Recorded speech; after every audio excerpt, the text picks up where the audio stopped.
الرحيم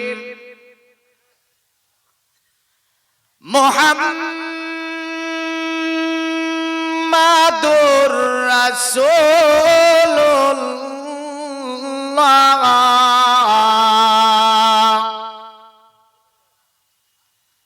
وقال الله تعالى في كلامه المجيد الفرقان الحميد ومبشرا برسول يأتي من بعدي اسمه أحمد وقال رسول الله صلى الله عليه وسلم رغم أنفه رغم أنفه رغم أنفه قيل من يا رسول الله صلى الله عليه وسلم قال من أدرك والديه عند الكبار أحدهما أو كلاهما ثم لم يدخل الجنة وقال رسول الله صلى الله عليه وسلم من أحب سنتي فقد أحبني ومن أحبني كان معي في الجنة إن الله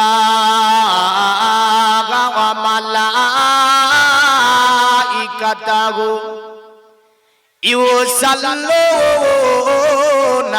على النبي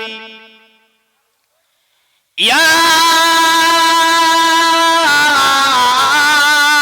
أيها الذين آمنوا صلوا عليه وسلموا تسليما محبت پڑھی اللهم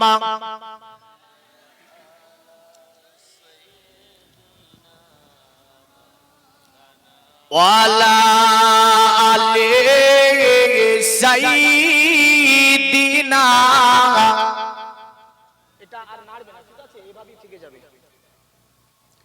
আলহামদুলিল্লাহ যাবতীয় তারিফ প্রশংসা গুণগান গুণকীর্তনা আরাধনা অর্চনা উপাসনা সে মহান স্রষ্টা রব্বুল আলামিনের জন্য যিনি অক্ষয় অব্যয় নিরঞ্জন নিরাকার ওয়াহদাহু লা শারীক। আল্লাহ পাক বড় ভালোবেসে মেহেরবানি করে করুণা করে আপনাকে আমাকে বিভিন্ন জায়গা থেকে বাছাই ছাঁটাই করে এনে একটি ধর্মীয় সভা জলসা মাহফিলে সুন্দর পরিবেশে বসার তৌফিক এনায়েত করেছেন। আল্লাহ পাক হায়াত দাতা রিজিক দাতা পালন কর্তা ভূপতি বিশ্বপালক অল পৃথিবীর মধ্যে স্থলে খাদ্যের সমাল বন্টনকারী সে আল্লাহ পাকের অশেষ শুকরিয়া। সকলে বলি আলহামদুলিল্লাহ। আর একটু জোরে বলেন তো, কারণ এতক্ষণ যা কথা বললাম খুব তাড়াতাড়ি ওয়াজটা মওজুটা শেষ করে দিচ্ছি, এই কারণে এত স্পিড করে দিয়েছি। অতঃপর শেষ নবী দয়ার নবী মায়ার নবী হায়াতুন নবী জিন্দা নবী জনাবে মুহাম্মদুর রাসূলুল্লাহ সাল্লাল্লাহু আলাইহি সাল্লাম তিনার উপরে লাখো কোটি দরুদ ও সালাম অর্পিত বর্ষিত হোক। সকলে বলি আল্লাহুম্মা আমিন। আচ্ছা বাবজি বলেন তো, এই যে কিতাবটা আমি হাতে নিয়েছি কিতাবটার নাম কি? আল কোরআন। এই কিতাবটার নাম হচ্ছে আল কোরআন। প্রতিটি ধর্মের একটা করে, দুটি করে বা তিনটি করে, তবে ধর্মীয় মূল গ্রন্থ একটা করে আছে না নাই? অনুরূপ ইসলাম ধর্মের মূল গ্রন্থের নাম কি? আল কোরআন। ইসলাম ধর্মের মূল গ্রন্থের নাম আল কোরআন। যেমন সনাতন ধর্মের মূল গ্রন্থের নাম বেদ। তার পাশে আরো অন্য কিতাব আছে, আমাদেরও যেমন হাদিস আছে। তো যাই হোক, আজকের এই মাহফিলে সর্বপ্রথম কোরআন দিয়ে দুটি কথা বলবো, তবে সম্প্রীতি ভালোবাসা প্রেম মোহাব্বত ইনশাআল্লাহ তার সঙ্গে থাকবে। তবে একটা জিনিস মনে রাখবেন, যদিও সনাতন ধর্মের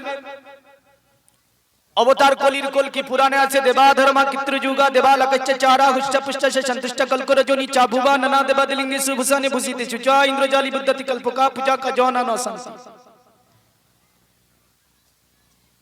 অতএব শান্তির কথা জায়গা জায়গা জায়গা জায়গা বলা হয়েছে না হয়নি? যথোতিসং ভবিষ্যন্তি মনংসি বিসদানি বে বসুদেবঙ্গর গাতি পুণ্যগন্ধালি স্পিসম পরজন পজনং বে হ্যাঁ তিসকি লাভ। বিভিন্ন জায়গাতে শান্তির কথা বলা হয়েছে। এই যে শান্তিটা কিসে আসবে? আজ আমরা মানুষ, আমাদের প্রথম পরিচয় হচ্ছে কি? আমরা মানুষ। সে হিন্দু হোক, জৈন হোক, খ্রিস্টান হোক, নাসারা হোক, দলিত হোক, আদিবাসী হোক, পৃথিবীতে 3000-এর অধিক ধর্ম, সকলেই মানুষ, হ্যাঁ না? নগণ্য কিছু, আমরা সকলেই মানুষ। আমাদের দুটো হাত আছে, দুটো নাক আছে, দুটো কান আছে, দুটো চোখ আছে, আমাদের দুটো পা আছে। এমন করে সেরা উপসেরা ব্রেন থেকে নিয়ে আমাদের যাহা কিডনি থেকে নিয়ে এমন করে সমস্ত কিছুগুলো একটা একটা করে দেখেন তো, এ মুসলমানের কিডনি, এটা হচ্ছে হিন্দুর কিডনি, এটা মুসলমানের রক্ত, এটা হচ্ছে হিন্দুর রক্ত, এ মুসলমানের হাত, এ হিন্দুর হাত, এ মুসলমানের পা, এ হিন্দুর পা, এ মুসলমানের পা, এ খ্রিস্টানের পা, এ মুসলমানের চোখ, এ খ্রিস্টানের চোখ। কারো বাবার ক্ষমতা আছে বলতে? নাই। তাহলে বোঝা গেল মানুষ আমরা। এবার আমরা আমাদের অনুভূতি, আমাদের ধারণা, আমাদের চেতনা, আমাদের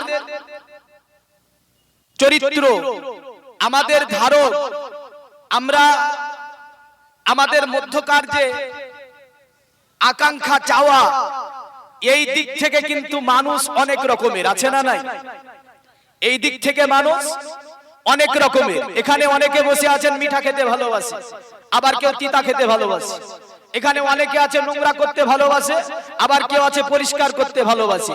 অনেকেও আছে যে আপনার হারাম খেতে ভালোবাসে, আবার কেউ হারাম বর্জন করে চলেছে। কেউ আপনার খারাপটা ভালোবাসে, কেউ ভালোটা ভালোবাসে। এটা হচ্ছে মনের একটা চাওয়া বা আবেগ, বা ওটা একটা ধারণ। এই দিক থেকে মানুষের তারতম্য আমরা বিভিন্ন ভাবে দেখতে পাই। ধর্ম হচ্ছে ধারণ, ধর্ম হচ্ছে আবেগ, ধর্ম হচ্ছে ভালোবাসা, ধর্ম হচ্ছে প্রেম, ধর্ম হচ্ছে আপনার কি তাতে নিজেকে আত্মসমর্পণ করে দেওয়া, ধর্মের কাছে নিজেকে আত্মসমর্পণ করে বিলীন করে দেওয়া। এটার নাম হচ্ছে কি? ধর্ম। মানে একটা জিনিসকে ধারণ করলো, ধর্ম একটা জিনিসকে ধারণ করলো। এই থেকে আমরা বলি সনাতন ধর্ম, এই থেকে বলি খ্রিস্টান ধর্ম, এই থেকে বলি নাসারা ধর্ম, এই থেকে বলি দলিত ধর্ম, এ থেকে বলি মুসলিম ধর্ম, এ থেকে বলি শিখ ধর্ম, এ থেকে বলি তারপরেজি ধর্ম। এক কথাই বর্তমান পৃথিবীতে 3000-এর অধিক ধর্ম। কত হাজার? 3000-এর অধিক ধর্ম। তবে মনে রাখবেন, একটু আপনি নিরপেক্ষভাবে আপনার ব্রেন, বুদ্ধি, বিবেক আছে, এই দিয়ে একটুখানি আপনি চিন্তা করেন তো। মুসলিম ধর্ম, এই ধর্মের মানুষ বলে প্রথম নম্বরে মৃত্যুবরণ করতে হবে, আর মৃত্যুর পরে স্বর্গ নরকে যে কোনো এক জায়গায় যেতে হবে। এটা ধারণা একটা। আমাদের কোরআন, আমাদের হাদিস, আমাদের শাস্ত্র, আমাদের সংবিধান বলছে হ্যাঁ, মরার পরে তুমি যদি নেকি কো বেশি করে থাকো জান্নাত যাবে, আর যদি গুনাহ বেশি করে থাকো জাহান্নামে যাবে। এর বিপরীত কি সনাতন ধর্ম বলতে পেরেছে? সনাতন ধর্ম বলছে যদি তুমি পুণ্য বেশি করো স্বর্গ লাভ করিবে, আর যদি তুমি অতএবাদী বেশি করো, গুনাহ বেশি করো, তাহলে নরকে যাইবে। এক কথাই পাপ আর পুণ্যের প্রতি মাবুদ যিনি, বিধাতা যিনি, গড যিনি, ঈশ্বর যিনি, ব্রহ্ম যিনি, স্রষ্টা যিনি, শ্রেষ্ঠ যিনি, তিনি জান্নাত এবং জাহান্নাম বন্টন করিবে। এটাই মনীষী বলেছে, এটাই জ্যোতিষী বলেছে, এটাই সাধক বলেছে, এটাই আপনার জ্ঞানীগুণী বলেছে, এটা মুহাম্মদ সাল্লাল্লাহু আলাইহি ওয়াসাল্লাম বলেছে। জোরে বল। খুব আমরা এই বিষয়টাকে প্রথম নম্বরে বুঝে নিই। তাহলে মুসলিম বলল যে জান্নাত যেতে হবে। কোথায় যেতে হবে? কোথায় যেতে হবে? জান্নাত যেতে হবে। আচ্ছা, সনাতন ধর্মের মানুষ কি বলে যে আমাদের নরকে যেতে হবে? বলে কেউ না, ওরাও বলে আমাদের স্বর্গ লাভ করতে হবে। খ্রিস্টানকে জিজ্ঞাসা করেন তুমি কোথায় যাইবে, ও বলবে আমি জান্নাত যাইব। ও আপনার দলিতকে জিজ্ঞাসা করেন, ও বলবে কোথায় যাব, আমি স্বর্গে যাব। জাহান্নামের কথা 3000-এর অধিক ধর্মের মধ্যে কোন ধর্ম বলেনি যে জাহান্নামে যাবে তুমি। জান্নাতে যাওয়ার জন্য প্রতিটা করে রাস্তা বলে দেওয়া হয়েছে, জোরে বলেন। বলা হয়েছে না হয়নি? প্রতিটা ধর্মে জান্নাত লাভ করার জন্য একটা করে রাস্তা বলে দেওয়া হয়েছে। প্রথম নম্বরে জান্নাত যাওয়ার রাস্তাটা কি, এই বিষয়টা ক্লিয়ার করব কোরআন থেকে, এই বিদেশ বিষয়টা ক্লিয়ার করব বেদ থেকে, এই বিষয়টা ক্লিয়ার করব মহাভারত থেকে, যে জান্নাতে যাওয়ার জন্য রাস্তাটা কি। প্রথম আমি ইসলাম ধর্মের আল কোরআন থেকে দুটি কথা বলি। দেখেন, কোরআনটা আমি হাতে নিয়েছিলাম এই কারণে, আমি ভেবেছিলাম যে কোরআনের হয়তো হুবহু তাফসীর করে দেব আজকে, কিন্তু যাই হোক বেদ কোরআনের আলোচনায় আমি অতদূর আগাতে পারবো না। তবু আমি এই কোরআনুল কারীম ফুরকানুল হামিদ থেকে একখানা সূরা এনে আমি জান্নাতের বিষয়টা আপনাকে একটুখানি টাচ করব। আচ্ছা, জান্নাতটা কে তৈরি করেছে? জান্নাত তৈরি করেছে আল্লাহ। এই যে কথাটা জান্নাত তৈরি করেছে আল্লাহ, এটা কি শুধু কোরআন বলেছে নাকি বেদও বলেছে? বেদও বলেছে। আমি পরে দলিলগুলো দিচ্ছি, তো প্রথম দলিল দেব কিসে থেকে? কোরআন থেকে। আচ্ছা বলেন তো, সবচেয়ে বড় জান্নাতের নাম কি? আচ্ছা, সবচেয়ে বড় জান্নাতের নাম হচ্ছে জান্নাতুল ফিরদাউস। জান্নাতুল ফিরদাউসে কে কে যাবে? আল্লাহ পাক তিনি সুন্দরভাবে জান্নাতুল ফিরদাউসে যাওয়ার জন্য 5টা বর্ণনা দিয়েছেন। কটা বর্ণনা দিয়েছেন? 5টা বর্ণনা দিয়েছেন যে জান্নাতুল ফিরদাউস তারাই পাবে, জান্নাতুল ফিরদাউসে তারাই যেতে পারবে। প্রথম নম্বরে আমার আল্লাহ রাব্বুল আলামিন তিনি বলেছেন তারা হবে কি? সত্যবাদী। কি হবে? আমার আল্লাহ বলছে জান্নাতুল ফিরদাউস লাভ করতে গেলে প্রথম নম্বরে সত্যবাদী হতে হবে। দ্বিতীয় আমার আল্লাহ বললেন ধৈর্যশীল হতে হবে। তৃতীয় নম্বরে আমার আল্লাহ বললেন শিষ্টাচার হতে হবে। চতুর্থ নম্বরে আমার আল্লাহ বললেন আল্লাহর রাস্তায় ব্যয়কারী হতে হবে।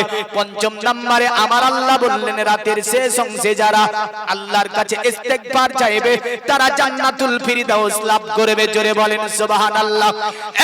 দুনিয়ার মুমিন মুসলমান, আমার নবী বলে শোনো, তোমাদেরকে দুনিয়ার জমিন থেকে যখন তোমরা চলে যাবে, তোমাদেরকে আমি নবীজি জান্নাতে যাওয়ার জন্য একটা রাস্তা তোমাদেরকে বলে দিয়ে যাচ্ছি। সাহাবীরা বসে আছে, আমার নবীজি বললেন শোনো, মান ক্বালা লা ইলাহা ইল্লাল্লাহ ফাদাখালাল জান্নাহ, যারা পৃথিবীর জমিনে লা ইলাহা ইল্লাল্লাহ পড়বে তাদেরকে আল্লাহ জান্নাত দেবে। জোরে বলেন সুবহানাল্লাহ। সাহাবী বলছে ইয়া রাসূলুল্লাহ, যদি লা ইলাহা ইল্লাল্লাহর সাথে ওই ব্যক্তি গুনাহ করে, নবীজি বললেন তবু একদিন জান্নাতে যাবে। এক কথায় লা ইলাহা ইল্লাল্লাহ যারা পড়ে নেবে ওই ব্যক্তিকে আমার নবীজি বললেন জান্নাতে প্রবেশ করে দেওয়া হবে। এই পৃথিবীর মুমিন মুসলমান, এটা আমার নবীজির বর্ণনা ছিল। যারা লা ইলাহা ইল্লাল্লাহ শব্দটার অর্থ হচ্ছে আল্লাহ ভিন্ন কোনো উপাস্য নাই, আল্লাহ ভিন্ন কোনো মাবুদ নাই, আল্লাহ ছাড়া অন্য কারো উপাসনা করা যাবে না, আল্লাহ ছাড়া অন্য কাউকে মানা যাবে না। এটা বললো নবীজি যে এটা যারা বলবে তারা কোথায় যাবে? জান্নাতে যাবে। এখন সনাতন ধর্মের কিতাবকে যদি আপনি জিজ্ঞাসা করেন, আচ্ছা আমার নবী তো বলল মান ক্বালা লা ইলাহা ইল্লাল্লাহ ফাদাখালাল জান্নাহ, যারা লা ইলাহা ইল্লাল্লাহ বলবে তারা জান্নাতের মধ্যে যাবে। কিন্তু তোমাদের অতএব সনাতন ধর্মের কিতাব এই বিষয়ে কি কোনো উল্লেখ করেছেন? বলে হ্যাঁ উল্লেখ করেছেন। দেখবেন আমাদের ধর্মে বান্দা যখন মৃত্যু সজ্জায় পড়ে যায়, ইমাম সাহেব যাবার পরে একটা মন্ত্র পড়ায়। এই মন্ত্রটার নাম কি? মন্ত্রটা পড়াই না, তালকিন করে না যে লা ইলাহা ইল্লাল্লাহ মুহাম্মাদুর রাসূলুল্লাহ সাল্লাল্লাহু আলাইহি ওয়াসাল্লাম, যে আল্লাহ ছাড়া কোনো মাবুদ নাই আর মুহাম্মদ হচ্ছে আল্লাহর রাসূল। মুহাম্মদ হচ্ছে আল্লাহর রাসূল। এটা বলতে বলতে যে ব্যক্তি যাবে ও জান্নাতে যাবে। এই কারণে তালকিনে কালেমা আমরা বলি। আর সনাতন ধর্মে একটা মন্ত্র আছে, মন্ত্রটার নাম হচ্ছে মনোমন্ত্র। কি মন্ত্র? মনোমন্ত্র। এই মনোমন্ত্র কি বলতে চাচ্ছে একটুখানি যদি দেখি, তবে নবীজির কথার সঙ্গে যেন এক মিল খেয়ে যাবে। হ্যাঁ, দুনিয়ার মুমিন মুসলমান মনে রাখবেন, সনাতন ধর্মে আপনার এই মন্ত্র ছাড়া জান্নাত লাভ করা সম্ভব হবে না। স্বর্গ যেতে গেলে এই মন্ত্র পাঠ করিতে হবে। এই কারণে মৃত্যু সজ্জিত ব্যক্তির কানের কাছে মন্ত্র জপা লাগবে। এখন যদি বলেন মনোমন্ত্রটা কি, আর মনোমন্ত্রটা কেমন করে বলতে হবে, মনোমন্ত্রটা তাদের কিতাবে কেমন করে লেখা আছে দেখেন। মনোমন্ত্রটা চিল্লা কবুরিল্লাহ দিল্লাহ লা ইলাহা ইল্লাল্লাহ লা ইলাহা পরম জন্ম বৈকুণ্ঠে পারা পানিতে জপি নামে মোহাম্মদ। অতএব এক আল্লাহ ছাড়া অন্য কাউকে মানা যাবে না। জোরে বলেন কাকে মানতে হবে? এক আল্লাহ। দেখেন কেউ রাগ নেবেন না।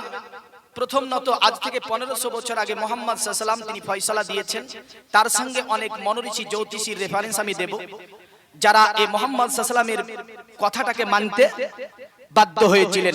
তিনি আল কোরআন সূরা আলে ইমরানের আয়াত আমি উপস্থাপন করব, করে তার জবাব ইনশাআল্লাহ দেওয়ার চেষ্টা করব। তো বলল যারা লা ইলাহা ইল্লাল্লাহ যারা লা ইলাহা ইল্লাল্লাহ বলে নেবে তারা সম্মানের অধিকারী হবে। কিসের অধিকারী হবে? সম্মানের অধিকারী হবে। আর যারা মুহাম্মাদের নামকে জপে নেবে তারা জান্নাতের অধিবাসী হবে। জোরে বলেন। যারা মুহাম্মাদের নামকে জপে নেবে তারা জান্নাতের অধিবাসী হবে। এখন মুহাম্মদ শব্দটা তো কি শব্দ গো? আরবি শব্দ। মুহাম্মদ শব্দ হচ্ছে কি শব্দ? আরবি শব্দ। এই শব্দের সংস্কৃতি কত ভাষায় আছে, কি কি ভাষায় আছে ইনশাআল্লাহ বলে দেব। তবে আমি একটা জিনিস প্রথম নম্বরে টাচ করি আপনাদেরকে। দেখেন প্রথম নম্বরে হচ্ছে মুহাম্মদ সাল্লাল্লাহু আলাইহি সাল্লাম তিনি নবী হয়ে দুনিয়াতে এসে শুধুতে তিনি মুসলমানেরই নবী তা নয়, এটা ভুল ধারণা। অনেকে এই ধারণাটা ভেবে নিয়েছে ওটা মুসলমানদের নবী। তা কি করে হয়? শুধু মুসলমানদের যদি নবী হতো, তিনার উপদেশ দেখেন। তিনি সাফার মারোয়া পাহাড়ের উপর চাপলেন, সাল ছিল 632 খ্রিস্টাব্দ। কত খ্রিস্টাব্দ? আর মক্কা জয় করেছেন নবী কত খ্রিস্টাব্দে? 630 খ্রিস্টাব্দে। মক্কার বেঈমানদের সঙ্গে নবীজি সাল্লাল্লাহু আলাইহি সাল্লামের সন্ধি হলো 628 খ্রিস্টাব্দে। নবীজি মক্কা ছেড়ে মদিনায় গেলেন 622 খ্রিস্টাব্দে। তো নবীজি সাফা মারোয়ার পাহাড়ে চাপিয়ে বলছে ইয়া আইয়ুহান নাস, এ মানব সকল। আচ্ছা মানব সকল বলতে কি এখানে মুসলিম শুধু? নবীতে কথা বলতে পারতো ইয়া আইয়ুহাল্লাযীনা আমানু, কিন্তু নবী বললেন হে মানব সকল শোনো। সাফা মারোয়ার চতুর্দিকে মানুষ, বিভিন্ন ধর্ম থেকে বিভিন্ন মানুষ দাঁড়িয়ে আছে। আল্লাহর নবী বললেন হে মানব সকল, তোমাদের জন্য আমি নবীজি সাল্লাল্লাহু আলাইহি সাল্লাম জাহেলি যত প্রকারের প্রথাগুলিকে আমার কদম তলে আমি ন্যস্ত করে দিলাম। জোরে বলেন। যত জাহেলি প্রথাগুলি আছে আমি নবীজি আমার কদম তলে ন্যস্ত করলাম। গানা বাজনা, এমন করে তাস জুয়া, এমন করে নাচা গানা, ছেলে মেয়ের ভিড় ভাট্টা গো, লুকাজা মেলা, এক কথাই এগুলোকে আমি নবীজি সাল্লাল্লাহু আলাইহি সাল্লাম আমার কদম তলে আমি পুঁতে দিলাম। চতুর্দিকে মানুষ তাকাতে ছিল নবীজির দিকে। নবীজি ডাকছে হে মানব সকল। দ্বিতীয় বাক্যে নবী বললেন তোমাদের জন্য আমি নবী কি করলাম? সুদকে হারাম করে দিলাম। সুবহানাল্লাহ বলবেন না? মানুষের জন্য সুদ হচ্ছে জুলুম। হিন্দু হও, জৈন হও, খ্রিস্টান হও, নাসারা হও, নবীজি বললেন হে মানব সকল খবরদার টাকা 10,000 টাকা দিয়ে 11,000 নিও না। এটা অন্যায়, এটা অত্যাচার, এটা জুলুম। আমার নবীজি সাল্লাল্লাহু আলাইহি সাল্লাম বললেন সুদকে আমি পুঁতে দিলাম আমার কদম তলে। অতঃপর নবী তৃতীয় বাক্যে বলছেন হে নারী সকল। এখানে হিন্দু, জৈন, খ্রিস্টান, নাসারা যত নারী আছে সকলকে ডাকলেন নবী। ডেকে বললেন শোনো, তোমার স্বামী যেটা পছন্দ করে না এমন কাজ তুমি করিও না, কারণ তোমার স্বামী যেটা পছন্দ করে না এমন কাজ তুমি করিও না। সে মুসলমান নারী হতে পারো, সে হিন্দু নারী হতে পারো, জৈন নারী হতে পারো, খ্রিস্টান হতে পারো, দালিত হতে পারো, নাসারা হতে পারো, শিখ হতে পারো, তারফুজি হতে পারো। এক কথায় সব নারীকে নবী বললেন স্বামী যা ভালোবাসে না তা তুমি করিও না। অতঃপর আমার নবী আবার নারীদেরকে ডেকে বলছে, হে নারীরা শোনো, তোমার স্বামীর বিনা অনুমতিতে বাড়িতে কাউকে প্রবেশ করতে দিও না। জোরে বলেন। সব ধর্মের জন্য বললেন এই কথা। অতঃপর নবীজি সাল্লাল্লাহু আলাইহি সাল্লাম তিনি বলতেছিলেন, দেখো আমি যদিও চলে যাই দুনিয়া থেকে, তোমাদের চলার জন্য একটা কিতাব আমি রাসূলুল্লাহ ছেড়ে যাব, যে কিতাবটার নাম হচ্ছে আল কোরআন। জোরে বলেন। এই কিতাবটা তোমাদের চলার জন্য, বলার জন্য, তোমাদের রাজনৈতিক, অর্থনৈতিক, সাংস্কৃতিক, তোমাদের এক কথায় জীবনে যা কিছু দরকার সমস্ত কিছু এই কিতাবে তোমরা পেয়ে যাবে। এই কিতাবটাকে তোমরা অনুসরণ করে চলবে। জোরে বলে। তাহলে নবী যা করেছে শুধু মুসলমানের জন্য না, সব ধর্মের জন্য? সব ধর্মের জন্য। সম্প্রীতি কি এই শিক্ষা দিয়েছে আব্দুল্লাহর ছেলে মুহাম্মদ সাল্লাল্লাহু আলাইহি সাল্লাম। বলেন কেমন করে? হ্যাঁ, ভবিষ্য পুরাণে এইভাবে বলেছে। ভবিষ্য পুরাণে বলছে, তসলিলুন দারে মিলো চাচার দিন সম্ভাবিত মহামাদিতি কাতো সিক্কো সকা সম্ভাবিত নিপ্রসজা মহাদেবং মরিস্থল নিবাসী নমো গঙ্গা জলস্থ সংস্নপ্প পঞ্চগব্ব সম্ভবিতে নমস্তে বিরিজানাত মরিস্থল নিবাসীনে তিপ্রার সুরনসাই বহুমায়া প্রবার্দিনে। বলল, শোন পৃথিবীর মানব, মরুর প্রান্তরে একজন আবির্ভাব হবে, মরুর প্রান্তরে একজন ব্যক্তি আসবে।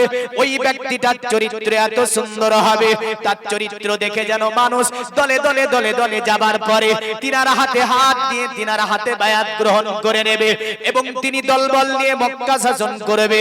বলল, শুনে রেখে দে, ওই যে মরুর প্রান্তরে যিনি আসবে তিনার নাম হবে মুহাম্মদ। আরবিতে শব্দটা হয় মুহাম্মদ, কারণ আল্লাহর কোরআনে এভাবে বলেছে, মা কানা মুহাম্মাদুন আবা আহাদিম মির রিজালিকুম ওয়ালাকির রাসূলুল্লাহি ওয়া খাতামান নাবিয়্যিন ওয়া কানাল্লাহু বিকুল্লি শাইইন আলিমা। আমার আল্লাহ বলছে মুহাম্মদ সাল্লাল্লাহু আলাইহি সাল্লাম কোন পুরুষের পিতা নয়, আর ইনি হচ্ছে নবীদের সমর্পণকারী নবী, কারণ এরপরে দুনিয়ার জমিনে আর কোন নবী রাসূল আমি আল্লাহ পাক পাঠাবো না। তারা বললেন মুহাম্মদ নামে মরুর প্রান্তরে একজন ব্যক্তি আবির্ভাব হবে। ওই ব্যক্তিটা আসার পরে পৃথিবীর যত অশ্লীলতাগুলি আছে যিনি মিটিয়ে দেবে তিনি হচ্ছে আব্দুল্লাহর ছেলে মুহাম্মদ সাল্লাল্লাহু আলাইহি সাল্লাম।